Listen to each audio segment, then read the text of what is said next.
Okay, I found the answer. It's actually in the front of the rule book when it goes over the components. And so what it's saying is there's two ways to know. And we actually have an example of everything in our sample here. So, see, this is a brighter yellow, and that's a dull yellow. It was saying that this is brown. And actually, on closer examination, it actually is brown, but it looks like just a dull yellow. But it is brown. It's just side by side, this looks yellow to me. But it is a different shade. And so that's one thing. And then the other thing it says is that the 726th Regiment is part of the 716th. So it is confusing. But this one, it'll either say 357 on it, or it'll be in the 900s. There was a couple of them that are in the 900s. So this one is one that does come back into the game as long as he had communication when we canceled him.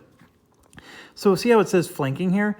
If we somehow surrounded him well enough that he couldn't retreat, then we can finally eliminate him from the game. But he is not eliminated from the game.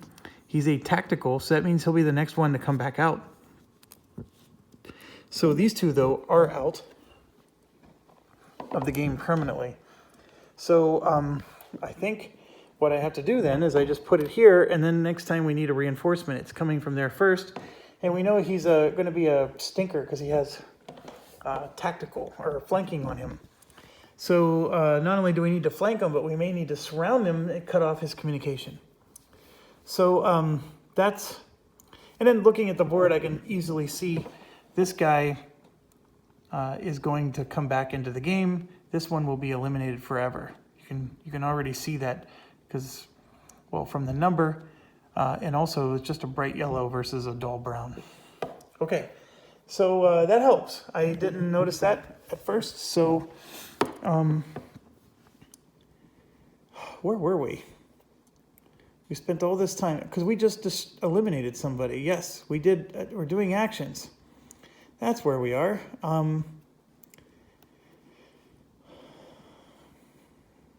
I think I still had 2 more actions here. And I know I have a whole bunch of infantry I can move. So I'm going to go ahead and... This guy took his hit. He was going to help here, but we got this anyways. So where do we want to go? I think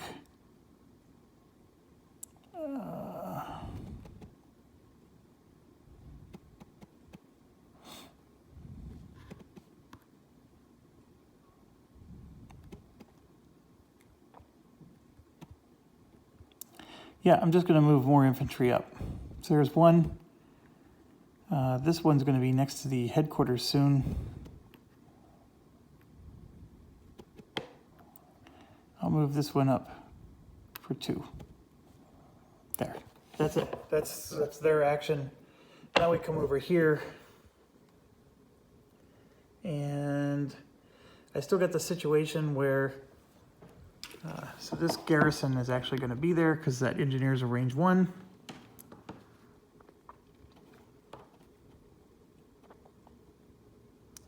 I think very much I'm okay with letting these guys lie for now. And in fact, these guys are going to get taken out because this HQ is coming in and there's a whole bunch of units that are going to be pushing this way.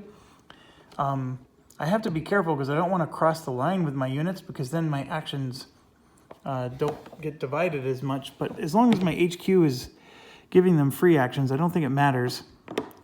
But coming over to here, I can't do anything with this tank. But what I should have been doing is moving the tank. So I'm going to start moving it this way because I can't get through the shingle, but this engineer is going to help him to get through and onto the road. And then from there, he can, get up to high ground or whatever he needs to do. A tank can go up the slope, assuming there's a road. And the problem is I would need another range to get the tank out of there. So maybe that's not the best move in the world, but that's what I'm going to do.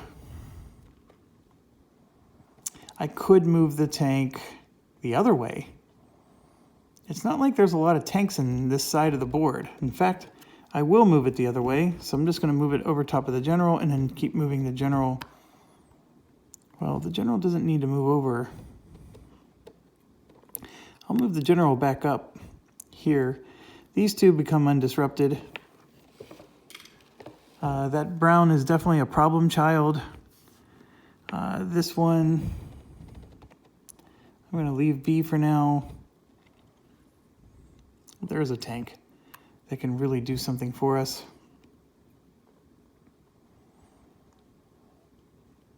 Yeah, I don't think there's anything I can do. Everybody was disrupted that I would have moved this turn. Everybody else is holding on so enemies don't reinforce. So that's it.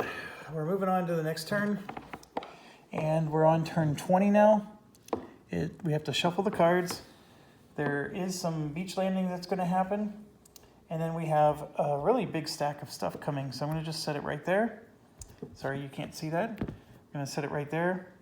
The one thing with naval gunfire is you do have to have the reinforcement marker turned over to, oh no, maybe naval gunfire doesn't need to see the target. But in order to use artillery, even though artillery can hit unlimited on the board, you have to have this situation here where you can see the top marker, or otherwise artillery can't help. And artillery does have to get on the high ground. So you need an engineer base to clear a path so they can go over the shingle and up the road and then up to the high ground necessary. And as long as that artillery is parked next to an HQ, it has unlimited range and can hit anything on the map, and it's actually going to be awesome.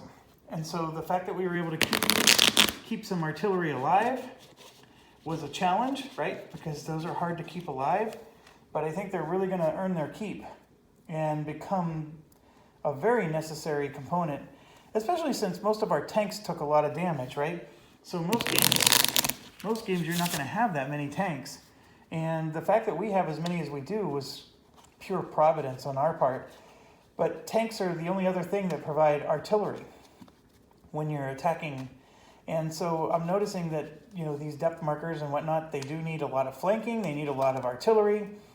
So our artillery is going to get put to work. I really believe they are. And I'm going to get them up on this hill, and it's going to be glorious. It'll be huge. It'll be huge. All right, one last shuffle, and then we're going to be off on turn 20 here.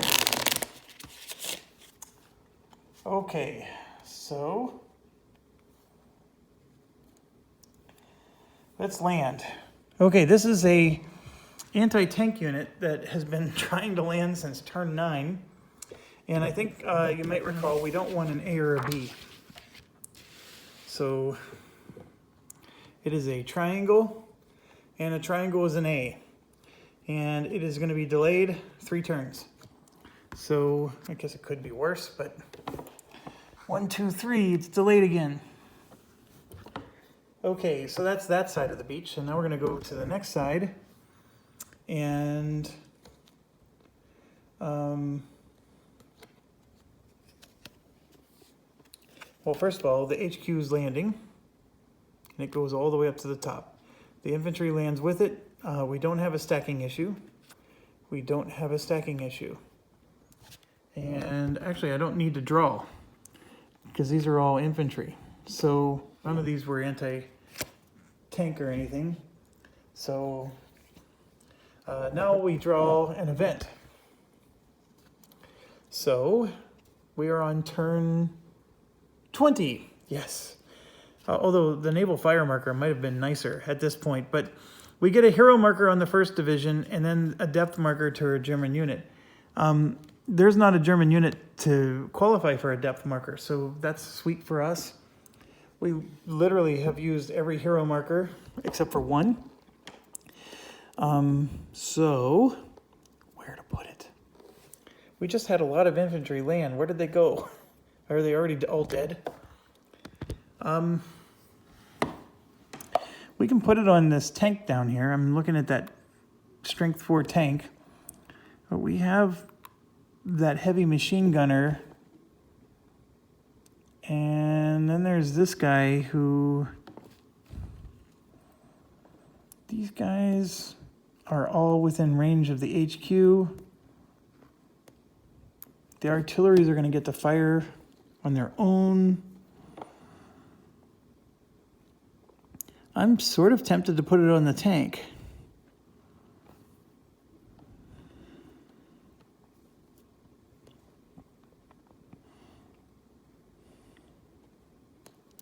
But I think it might be beneficial to put it on one of these infantry over here.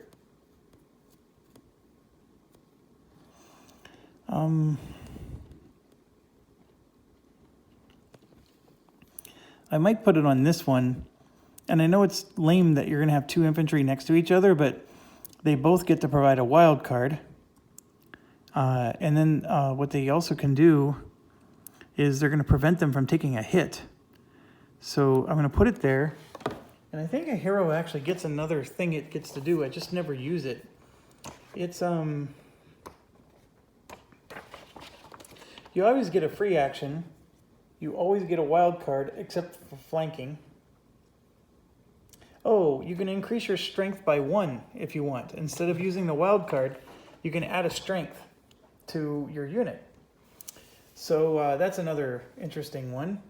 So like, for example, this one needs a flank, and I have a range 2 attack with this guy, so I don't need to move him, but I got to get this guy over here to flank him. So, you know, that's kind of example. Okay. So that was our event. Now it's German fire time. It's blue, and blue is nothing for them.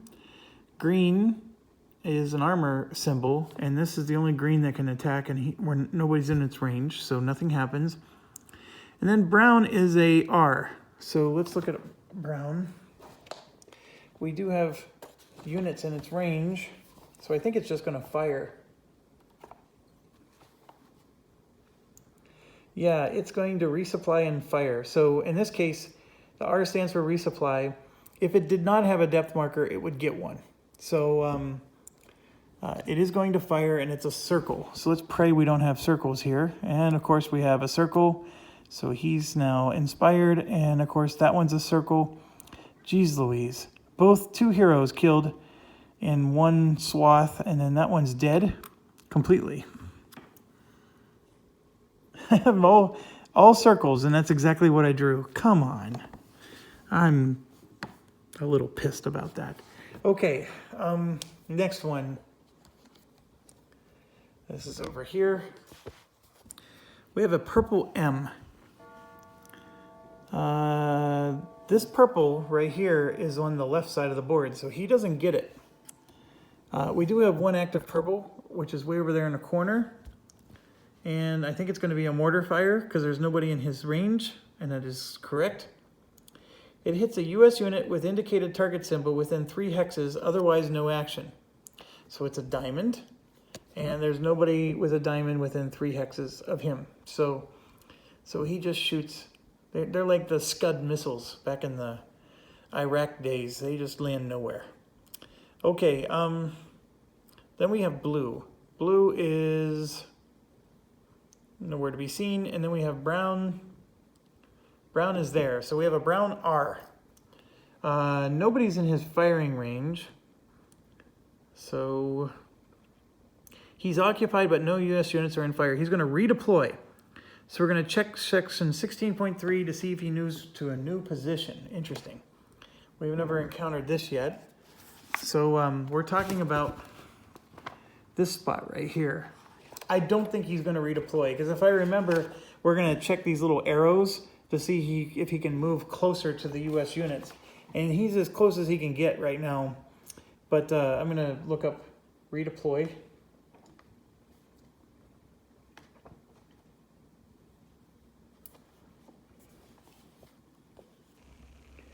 He's going to redeploy if an unoccupied reinforcement position in the same sector has U.S. units in its field of fire and is in German communication.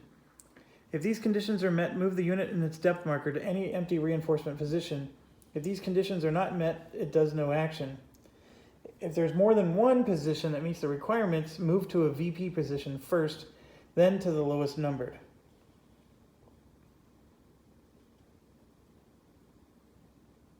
And if they redeploy, they do not fire in the same phase.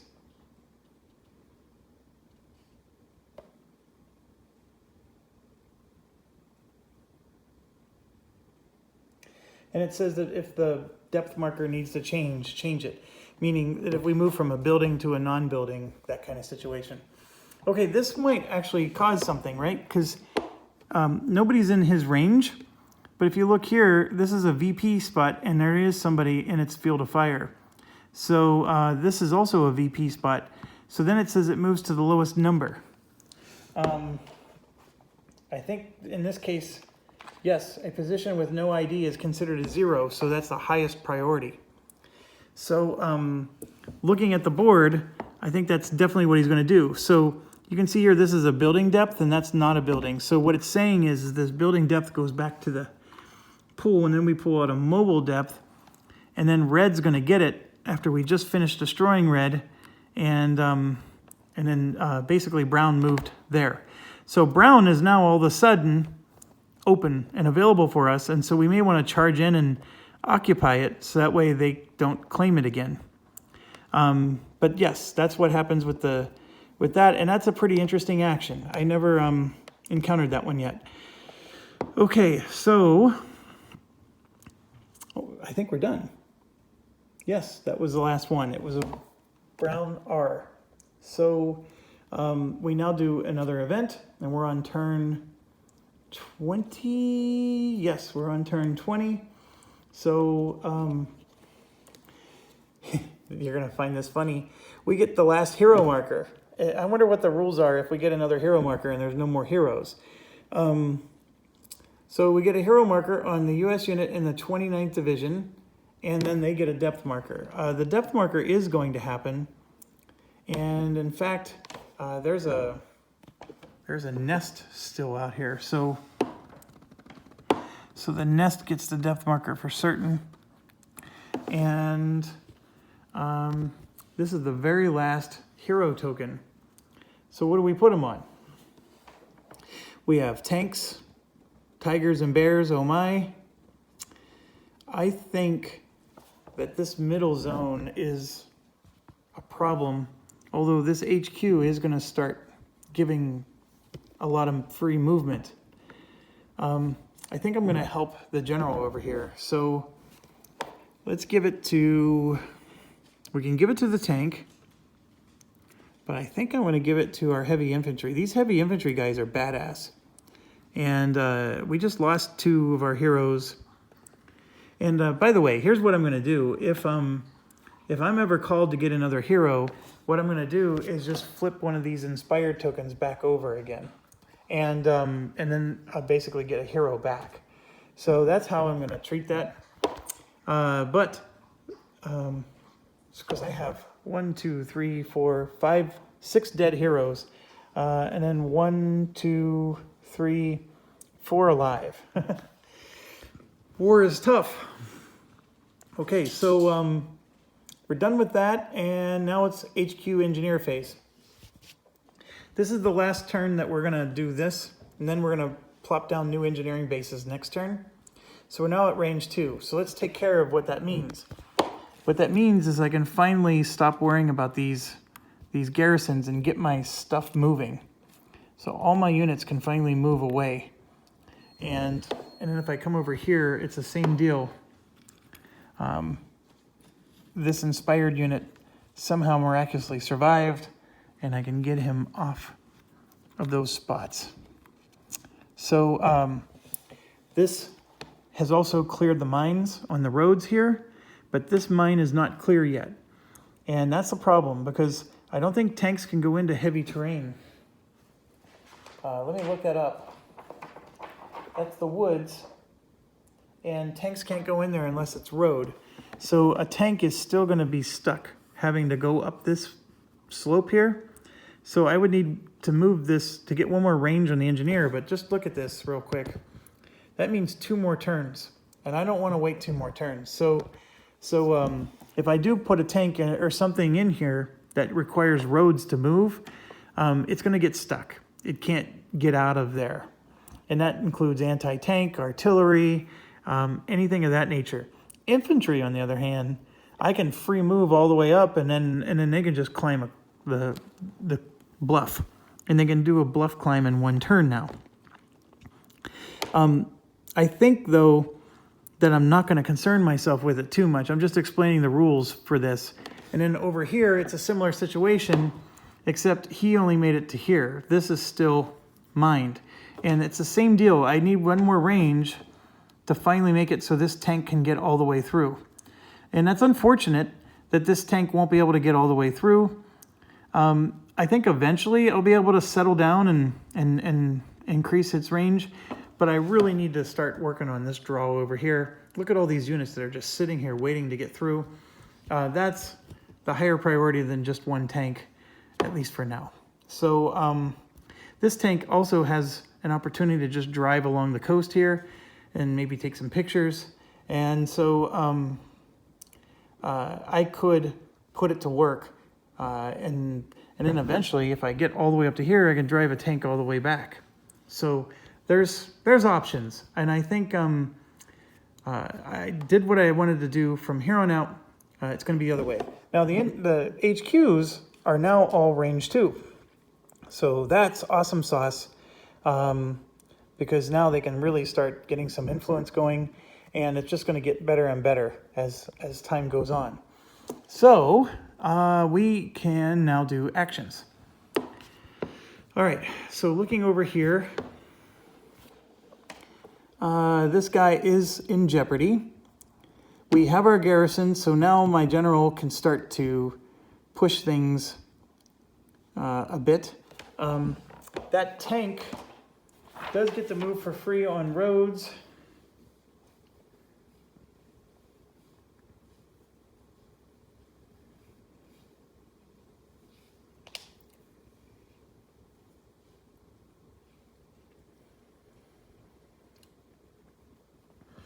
You know, I'm looking at my movement chart, and it's telling me that I can't.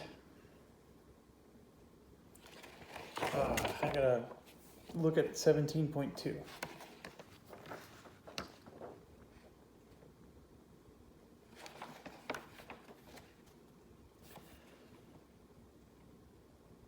The tank can move 2 spaces on a secondary and major road.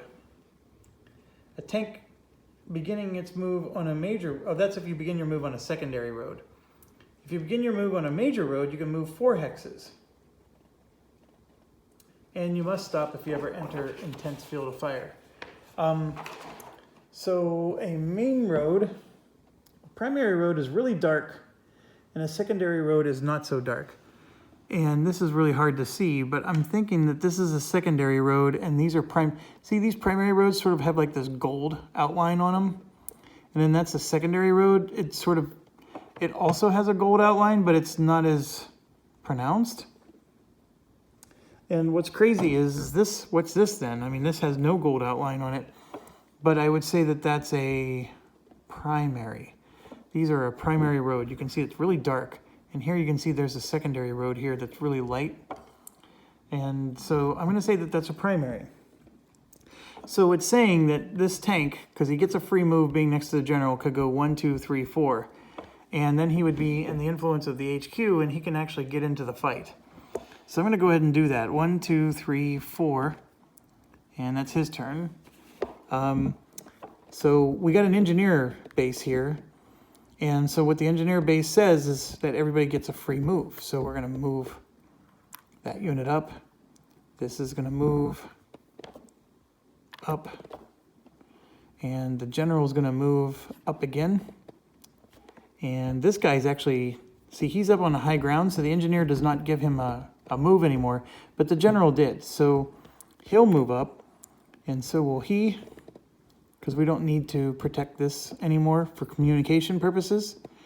And then these 2 guys can move, and so can this. So I think I forgot to do an infiltration check when I moved from here to there. My apologies. What do I want to do? I do want to take red out. So I will do this, and this time I will remember to do an infiltration check. So I would need a red triangle, and I did not get that. So we're okay there. going to move these two for their free movement into this. Oh, that's just the garrison. That one there.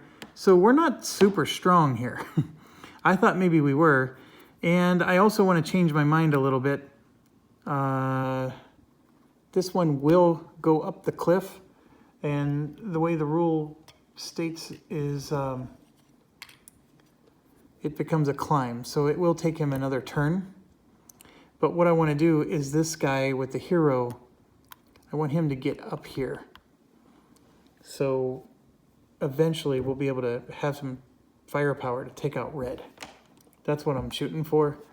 And it'll take another turn before he's able to attack. Because he's still on the pavilion right now, which is, like, if you think of it in tiers, this is the lowest level, that's the next level, and this is the top level. So he needs to get to the top level because this is on the top level.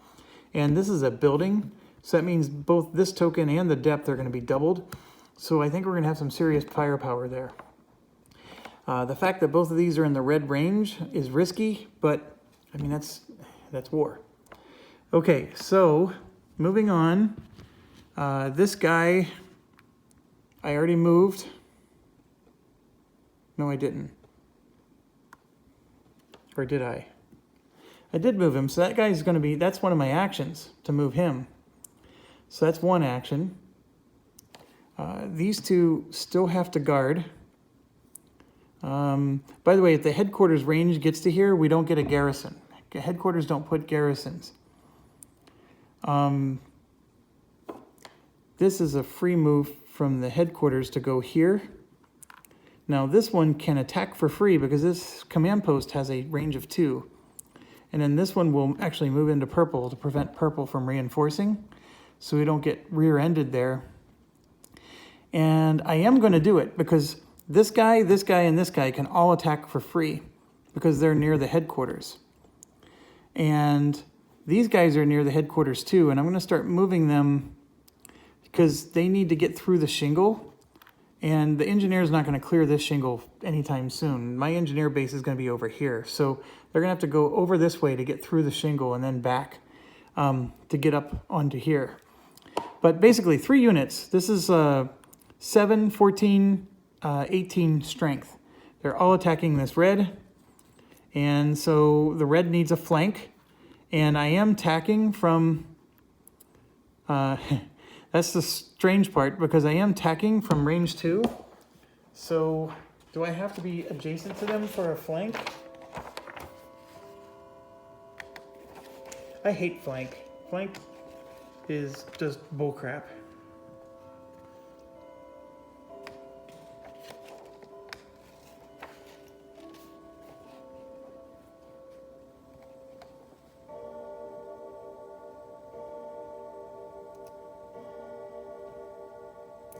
It has to be adjacent to the target.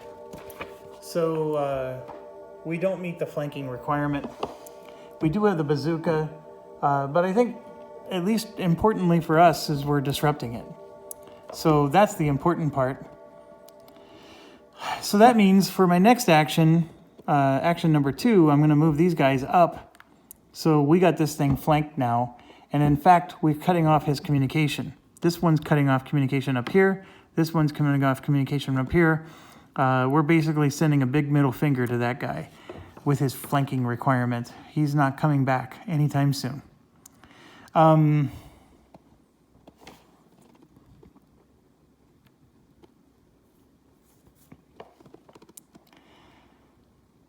We still got one more action we can do. And I think what I want to do is, let's just get one of our, we have a headquarters over here, don't we? Yes, we do, this headquarters. So we have free actions, you know, Pez dispenser basically. So this one's a free action as well. So what I'm going to do is I'm going to put this guy up here and basically garrison that for now, so that way everything else can move. And this hero can move, so we're going to move him over. And I think what we're going to do is we're going to start going after this purple. And I do need to flank this thing, so I'm going to move up next to him. That's no less dangerous than where he was. And this guy, now that he's garrison, I know that's supposed to be the next movement phase, but I think, see, that's a 7. So if I leave, these are intense fire zones. That's my concern. I want to disrupt him.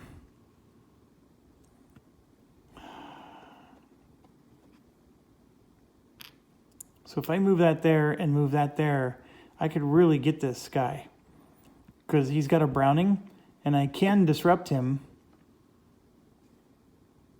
because that's going to be a 4 and that's an 8, right? So my issue is this guy was just a 7 and that's why he got disrupted last time. Okay. These two are both going to move up. This one's going to move. So those two are both moving there. That's moving up. The HQ is moving up. The tank is stuck. That was all free moves, so I still get one more action. And I think for my one more action, I'm going to move this guy up like so.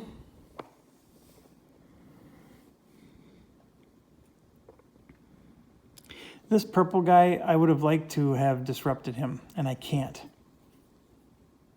Can't disrupt him because this top and bottom ends up having more strength than my one unit that could have attacked. So the only thing I could do is just be conservative and not move up, but I have to hope I don't get purple next turn. Okay, so let's move over to the next set. You already saw that I moved the one guy. This one has a garrison now, so I could try to go after purple, but my pickle is this thing needs a flank.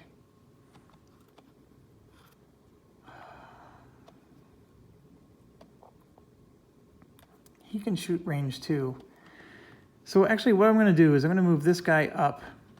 That's a free move. This is one action to go there. We're going to flank this guy. And then this is a free move to move over. And that's a free move because of the general to move up. And then my general will move up. Again, this tank is a free move. So we're just trying to get in a position so we can get through. Nothing I can do. They're all waiting to be able to go through. This tank, these guys get free moves. They have to move over and then up. That's their problem. They can't go up slopes unless there's a road. These guys all get free stuff, but I'm waiting until I can get some artillery up there. And the engineer needs to help us with some reinforcements, or some garrisons is what I'm trying to say. The garrisons, I believe, can only be on the nests. Let me look that up real quick.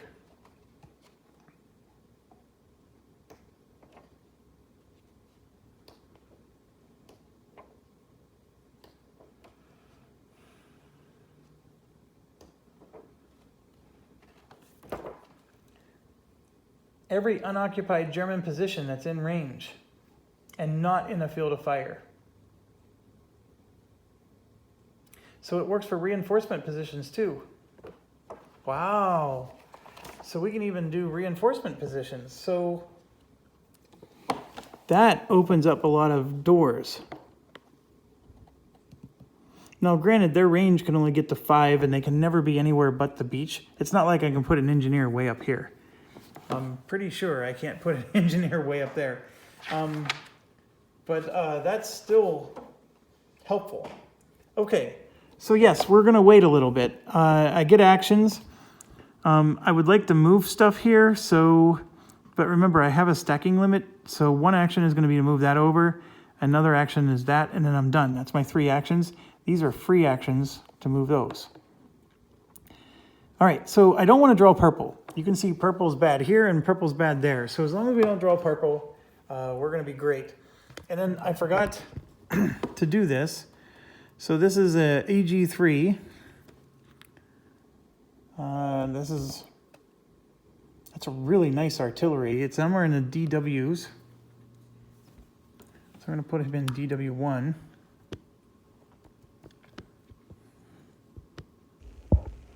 FG5. Oh, we're getting okay. We're getting some infantry on the 1st. So this is on the 29th, an anti-tank. So anywhere on the 29th. This is a 1st infantry, 1st infantry, 1st infantry. Okay, so we get 1 unit on the 29th. Where do we want them to go? I think we have a whole bunch of units here. I think I'm tempted to just help the general some more. This is an anti-tank unit, which will give the general some artillery. But the anti-tank unit's suffering from the same issue as the tank. It can't climb slopes or anything without a road. So I think I have no choice but to put it over here. Okay, and then, and God only knows if it'll actually land. So now we're going to get some infantry on the 1st finally. And then the question is where on the 1st do we want to go? I think our general here needs some serious help. So we're going to put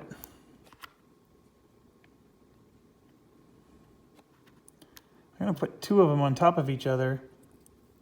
They would land here. And if the general moves back, he can give them a move up the slope. And then our HQ over here can use some help. So I'm going to put 2 of them there, and then they would land here. And then they can climb up the slope there and help us in this portion of the game, which right now they haven't been able to, but I think they would once we start to get some more people. Okay, so let's do our landing. First of all, we are on turn 21. That's the first thing. And okay, so we need to land on both, and then we're going to draw an event, and that's right, we don't want purple. So that's the biggest issue that's facing us, and I think we're going to be okay. We should be okay on the other side. The other side's actually, we sort of cleaned up most of, we don't want red on the other one.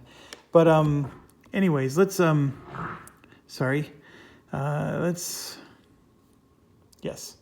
this. So we got, what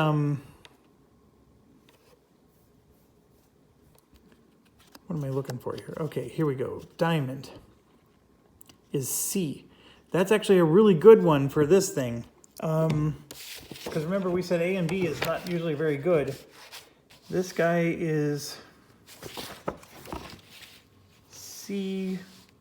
That's no effect. He lands safely all the way up there. All right, and he's been trying to land since turn 3. Okay, our infantry is going to land without an issue. So no worries there. And that's it. So then we go to the next one. And I would really like to see these artillery get landed. So let's find out. The diamond is a B, and for the artillery, it's out of the game forever. Yep. That is unfortunate. That was a sweet looking artillery. So it's out of the game forever. It was delayed until June 7th. Then the, yeah, so same thing. This is a diamond. This is also out of the game forever. And this one is also out of, all 3 of them are diamonds? Come on. It's out of the game forever. I thought at least one of them was the Duck W, but I guess it wasn't. So That wasn't fun. So now it's the event. We have 21. Germans concealed. Disrupt all circle and triangle U.S. units adjacent to unrevealed German reinforcements. Well, that is going to hurt. So it's circle and triangle. These ones are not, this one's not revealed. So here's a circle and there's a triangle. And so we just got disrupted. So that means we have to wait another turn before we can do our attack. Yeah, not happy about that. Is there anywhere else?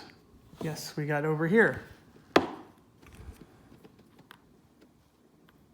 that's smoke.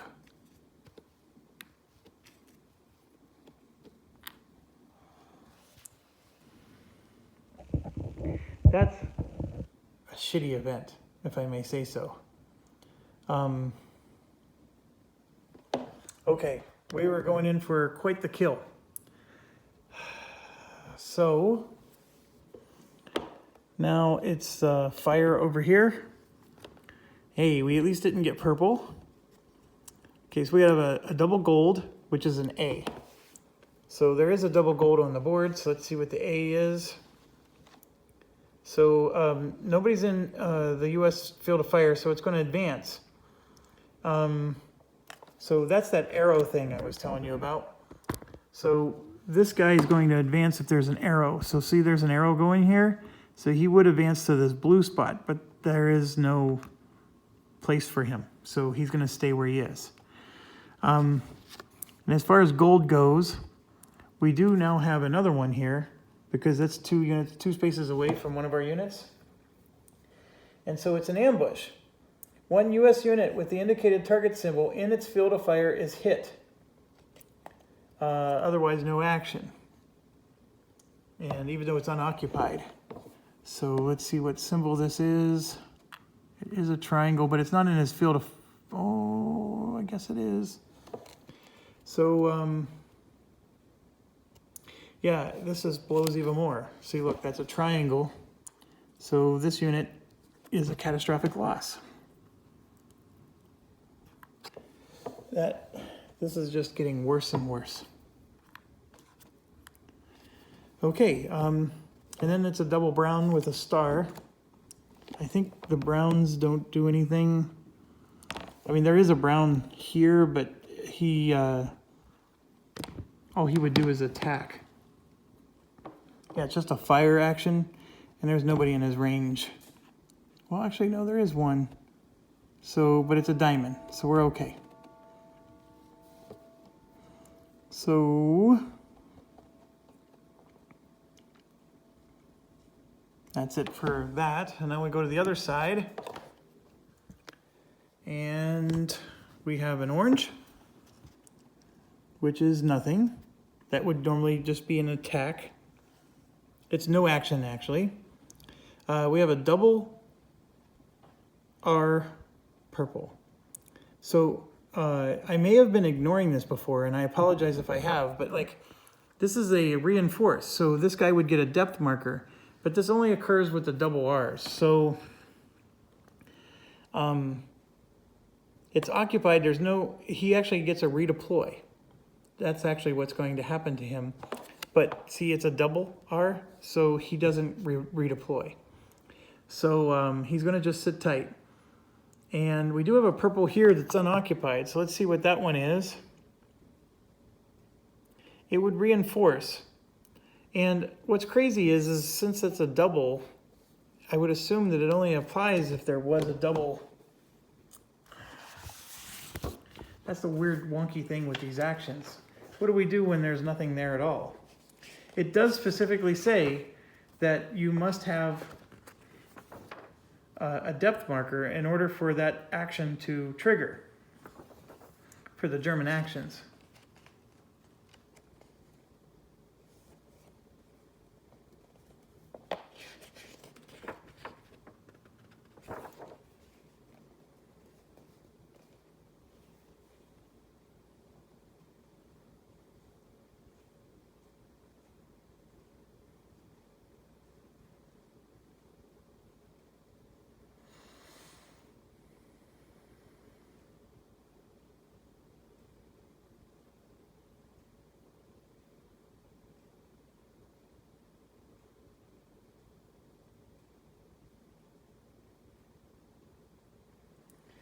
It says a single color symbol on the fire card indicates that position of that color performs an action if occupied by a German unit with or without a depth marker.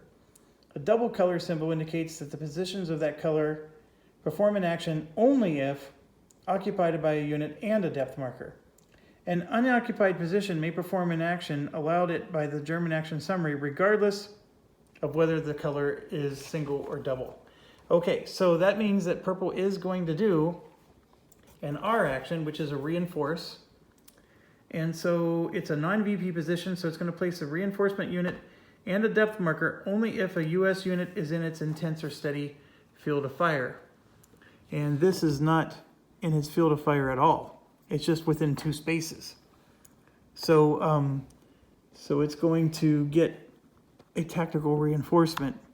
Well, actually, this is a VP marker, so that's different. It gets a reinforcement and a depth marker no matter what because it's a VP. So then he gets a building depth. So that's what happens. It's going to look like that. And these extended rules are really not that bad. They're very overwhelming at first if you try to read them all and memorize it. The one thing I give whoever wrote this documentation, I do slow down a little bit, but the referencing is nice. I can always pull things up and within a relatively short amount of time get most of my answers. So happy with that. Not happy with how disrupted I got. But that brings us to the end of that nonsense. So now we do another event. We're on turn 21, and we are getting a naval fire marker. So I'm happy, very happy with that. We may start to get a little trigger happy with these things and start getting rid of some depth markers here. The building ones in particular are very limited, and the game says they never, once you eliminate them, they're out of the game. I may want to capitalize on the fact that there's only so many and get rid of a few here. Okay, so we are now in our action phase. So we have disruption, and I'm not going to remove those until later so I don't confuse myself. But we're going to go ahead and, as you can see here, red can't hit this. Nobody can. So I'm going to go ahead and do a concentrated unit because nobody can hit it. And then my general is going to move up like so. And then my hero here is going to move up here. And he does have fire capability to hit this. I still have to guard this because this does not have the range to do anything yet. I'm getting a little ahead of myself. Let me back up. It's engineer and HQ time. So here you can see the HQs go to range 2. The engineers, I'm going to place new ones now. So they're both going to be range 0. So I'm going to do that like so. And the 2 engineers that I'm going to place, let's start with this side. I think I want to put this one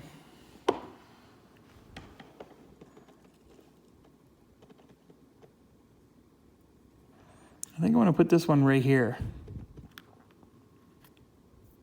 It has to be on a beach. That's the most critical thing. And then once he gets a range 1, these 2 shingles will be cleared, so we'll be able to start getting onto the road and then, moving through. So I'm going to put that one there.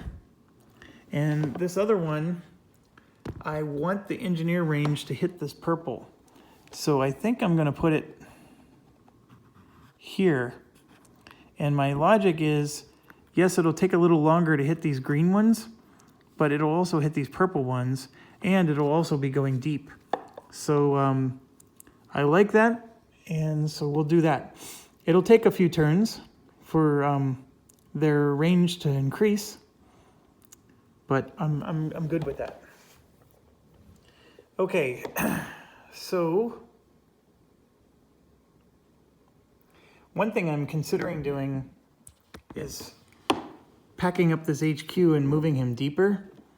And the reason being is once he gets a range 2, he can come back here and anything that's here gets free moves and then keeps going. The problem is when things land on the beach, right now he's reaching into the beach and giving them free moves. So he's doing his job, if you will. But that's sort of where I'm at with my thoughts on this. Okay, now we get to do our action. So I'm back over here, and I'm going to remove these disrupted markers. And this climb marker is gone.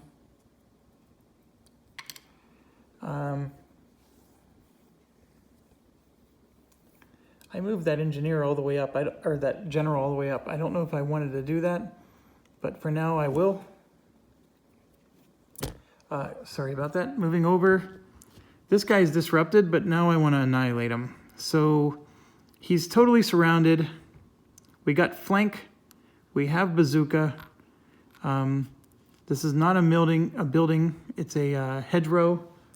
Let me make sure there's no special. If it's a hedgerow, both get doubled. So this guy is strength 8. But just understand that this has a range of 2. So 1, 2, these two are both attacking. This is attacking. And then I'm going to do this as one of my actions, right? So this is 7, 14, and then 20, and then 24, and then 8 more is 32. So I'm devastating this thing. And then down here, MG and flank. So we got the MG from these two guys. So this is destroyed and out of the game. And we like that. And this guy is soon going to be destroyed and out of the game because he needs to be flanked and bazookaed. And so we can do that with a much smaller group. But as you can see, that was a 4 on the top and a 3 on the bottom. So that was an 8 and a 6. That was a 14 strength area, but we were in the 32 strength. We made sure we doubled that sucker. So we were able to get rid of the marker. So I have used one of my 3 actions. I still have 2 more. And we're going to hit this purple guy now. And I'm going to attack with him. He's going to get a free move and just move up. And him will be the other attack. I know that that's the other side, but they're both inspired. So we do have the Browning from him. We are flanking. And then the artillery. I don't have the artillery. Oh, no. I need this hero for the artillery. But the important thing is I'm disrupting him, so he can't... I could have done optional attrition. I am not doing that. Instead, I'm just going to disrupt him so we can't get hit. And then this hero will be able to put the final touch, because he can add the artillery function to it. Did I really put a hero on an injured guy? I guess I did. So yes, he will be able to add the artillery. And as far as free moves go, he's getting up off the bluff. He's going to move up to guard Brown. He's getting off the bluff. My HQ in this unit is going to move so they can get off the bluff. This one moves for free. This one moves for free. The tank is going to move over so he can be next to the engineer and then get out. Nobody else gets to move for free. So I spent 1 action. I still have 2 more. I'm very happy with how things are going here. The red has me a little bit worried just because I had to get disrupted. But with 2 more actions, I'm going to just move him up the draw. And I guess I can move this one over because I need to get to a point where I can get onto the road. This one can move 1, 2, 3, 4 because of the HQ. So he's now in position to get going. All right, that's that side. Now we're going to come over here, and I have these disrupted units, which hurts. My general is going to pop back. Well, is he? My general's going to stay where he is. This guy is a strength 7, and he can shoot 2. And I think I'm going to try to do this. I need to make sure, since he's in a bocage, can I shoot range 2? I don't think the rules get that crazy. And that's one of the reasons I like this game, is it's already a heavy rule set, but that would make it even worse, is when you start getting into that kind of crap.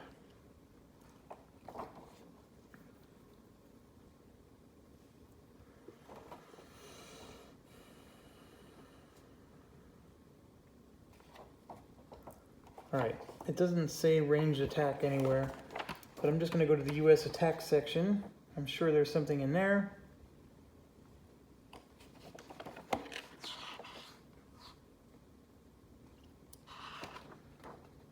Yeah, it just says you need to be in range. And just count the text, or count the hexes. You do have issues if you're trying to attack over a bluff. And if you're on the low ground, right, there's high ground restrictions. But beyond that, we're okay. Okay, so what I think I'm going to try to do is I want to try to disrupt this guy, and I'm going to attack with this inspired MG unit down here. And I know I can't hurt him, but I'm going to try to hurt him. So it is going to get doubled, and this is good. This is good. It's only a strength 1, and it needs a bazooka. So I just got to make sure, it does actually, I do actually reveal the bottom one, which I'm not sure I want, because if I'm not double his strength, he doesn't get disrupted anymore. And now it's a mortar. And believe it or not, we provide the mortar too. So this is a 4, and that was a 7 attack. So we got to get out our chart here. We do match it, so we revealed this, and then we matched it again. Where greater but not double, the depth marker is eliminated, and then he's disrupted. That was awesome.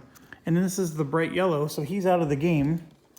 And we disrupt him, so we don't have to worry about our units getting hit.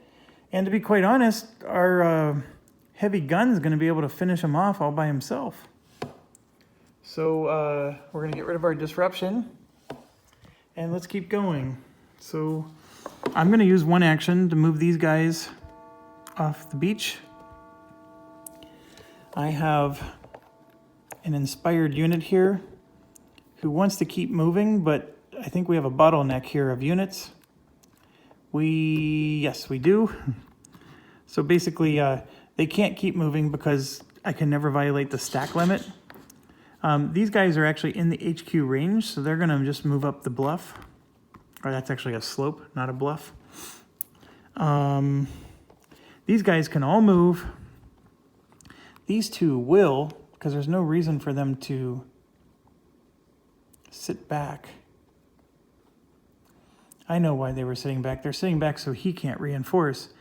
But I think that by going here, I still cut him off, because these two are cutting him off. So until the engineer clears the beach, these guys are stuck. Can't do anything. I actually have 2 more actions I can do. I spent 1 there. These guys are going to be formidable just because they're all existing together. I think I can move this one out, because you can see this guy is actually cutting off communications there, and this one's cutting off there, and he can't go through the beach. So there's no need to keep this one on the nest. So I'm actually going to move him up. And he has a range of 2. So I think we can get him here and maybe start pot-shotting some stuff. So let's try that. These range 2 guys are actually very powerful. So are the tanks if I can get them off the freaking ground and get them up on the high ground. But I'm liking this. I really am liking this extended game. It's quite a puzzle. Okay, I don't I still have 2 actions, and I don't think there's anybody... These are where I would spend them, and there's just nothing to spend. So I'm done. Let's move on. We got... I'm on an hour, so I'm just going to see you in 2 seconds, just to end the video.